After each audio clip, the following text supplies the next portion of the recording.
you're gonna have 1, 2, 3, 4, 5, 6, 7, 8, 9. The minimum is 9, right? No less than 9 conditions. So this is doing the bare minimum. This is like a 78% what I did here. So the first thing I studied was the sun. I drew a proportionate, not to scale diagram. I have some trees in there, and I have the sun going from the east to the west. And then solution 1, like if it's hot as hell in Albuquerque, solution 1 is to just have a shade structure. Not an umbrella, not a design shade structure, just a horizontal plane with the sun hitting the plane and bouncing off instead of hitting the person. Number 2, trees would also be a good idea to block out the sun, right? So that's 2. So that's 1 inventory and 2 solutions. Now my second inventory I took. How many people noticed the gravel road? How many people have drove or ridden in a car on a gravel road? Is it quiet or is it loud as hell? It's loud as hell, right? So maybe you want to mitigate the noise in your site. So my inventory is vehicular noise. That's why, and if you see that line, that's all in those readings that you're going to get. And that's why I asked you in the warm up, not knowing, you guys didn't know what this was for, but now you guys will know what it's for. So anyway, so this second one I took was vehicular noise. So gravel road, I want to mitigate that noise. What can I do? I can add a wall, or I can add shrubs to kind of soften that noise. And how many people saw in the vicinity map that there's a Native American site that is about 40 feet away from our site? Okay, so what I did is I took the views. I said, okay, the inventory of the site is there's a view that's off to this way. So I showed that diagrammatically that there's something of importance here. So how can you broaden that view if you want to stand here? Well, 1, you can get rid of one of the trees to create like a platform or a sitting area that is really focused on that view, or you can build a platform up that's 5 or 6 or 7 feet in the air, and whether it's stairs or an elevator or whatever, 17 bald eagles lifting you up on this thing. The point is that you have a ground plane, you have a higher plane, and you're saying a solution to get to the view is to get up higher so you can see it, right? So those are 3. So there is a wealth of information and knowledge in those readings, and I think it was even narrowed down to what you should look at.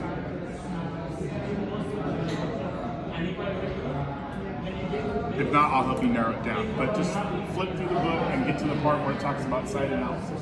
This is what you're doing, and you're not even analyzing it. You're just taking inventory. Like I said earlier, all 3 of these sites have the sun. So there's 1. All 3 of them have gravel roads. So there's 2. Vehicular noise is number 2. Sun is number 1. It exists. 2. The gravel road. It exists because it says it.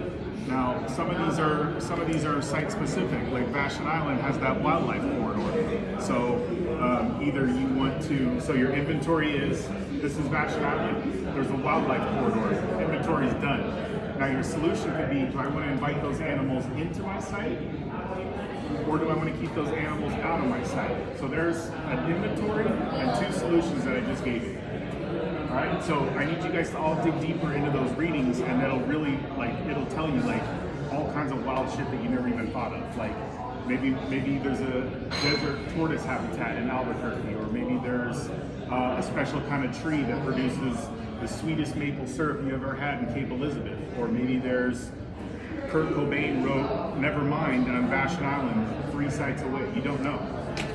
So again, really dig deep into these and try and, you can do the minimum of 9, that's great. The assignment sheet says 9, but if you can do 10 or 11 or 12, there's really no limit on, don't do any more than 12. You're just going to run out of stuff and it's going to be obnoxious. And you're just going to run out of paper. Markel, you recording? Yeah. Can you stop recording? Deciduous trees, there's carnivorous trees, there's no build zone, there's wildlife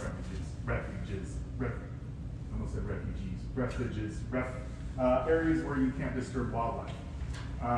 So the big picture of this is you have 3 sites, and you have to come up with 9 to 12 conditions per site. So right away, if you take the low ball, 3 times 9 is what, 27? So there's 27 drawings that you need.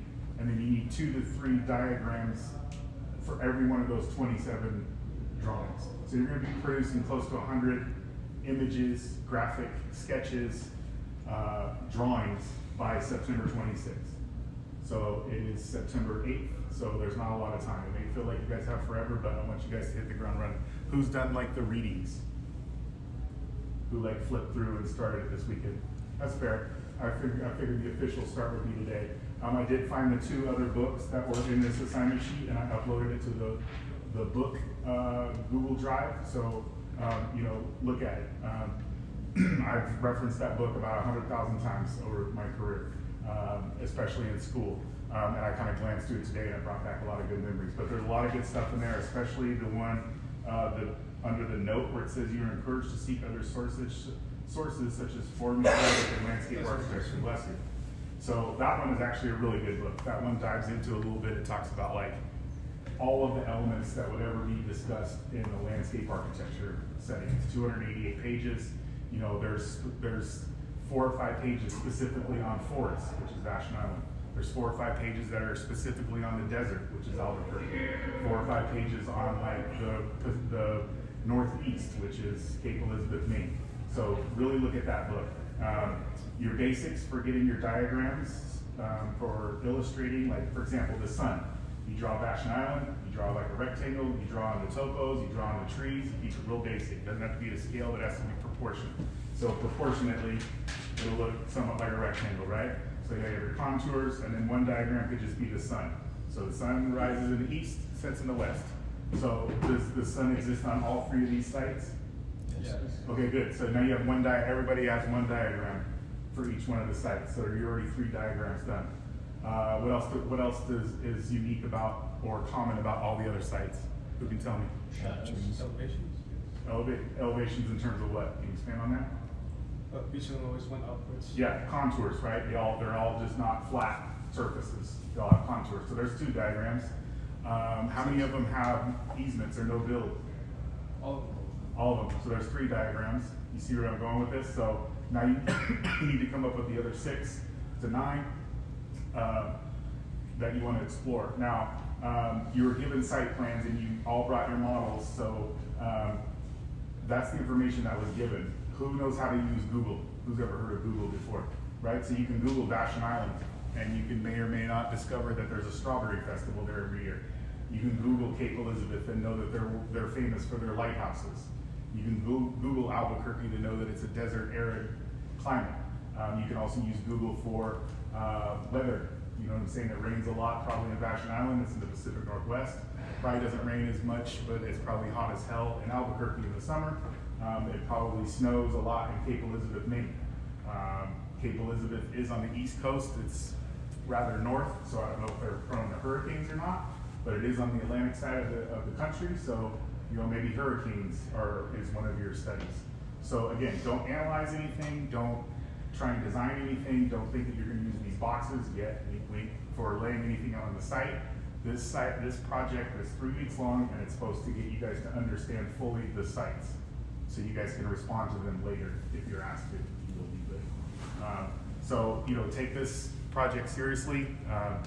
Set out a calendar, set out a big piece of paper, and draw today's date and the end date, and just lay out all your classes, lay out all your commitments, and try and really block out your time and get this number 1, take this thing seriously. Number 2, get it submitted on time. All right. So everybody should have paper, everybody should have pens, everybody should have markers, right? Nobody's waiting on cardboard or chipboard or anything like that, right? It's just paper, pen, pencil in your hand, and eyes, and the rest of it. So, all right. So, yeah, that's basically it in a nutshell. 18 by 24. So you're gonna have to think like, if you were to lay this out, 18 by 24 isn't that big, and it doesn't have to be to scale. So I recommend you like storyboarding it. Get an 18 by 24 and draw like a rectangle that's like 5 by 3, and then see how many of those rectangles you can get. And is it all spaced out? You're an architecture school, so we want you to design these 18 by 24 sheets. Don't just plop it on the paper and call it good. Like physically lay them out so it looks aesthetically pleasing. There's no limit on the terms of graphics or colors or medium that you can use. If you're really good at watercolor, don't do watercolor, but colored pencil, markers, really geek out on this thing, for lack of better words. I'll try and post some like cool examples of stuff I find online. I also know how to use Google. So Google student presentation, Google student site analysis, see what your peers are doing. You know, find something that you like. Maybe they illustrate the sun path really cool, and you're like, that's really cool, but that color on that is really shitty. Let me copy that and color it my own. Or that color on that looks amazing, but the diagram's really shitty. Let me take that and make it my own type thing, right? Every artist is a cannibal, right? From the song U2. I don't know if you guys know the band U2. Every artist is a cannibal, every poet is a thief. We're here to just make things better, right? So to preface that, what I was getting at, my bigger point is use those resources. There's stuff out there that's been done before that's successful. The point is for you to take that, get inspired by it, and make it your own. Put your own spin on it, and give me your original thoughts on it. All right? Okay, so we're gonna go back in the studio. If you haven't read the books, click on the link. One more thing. I got a lot of questions too about like how many slides do we need?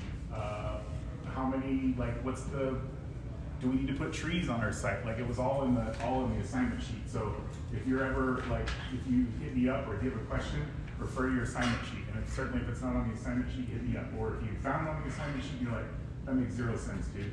Hit me up, let me clarify it for you. Cool? All right, okay, I said my piece. I want everybody to do good. So time management and just crank on this thing. Cool? All right. Back to work.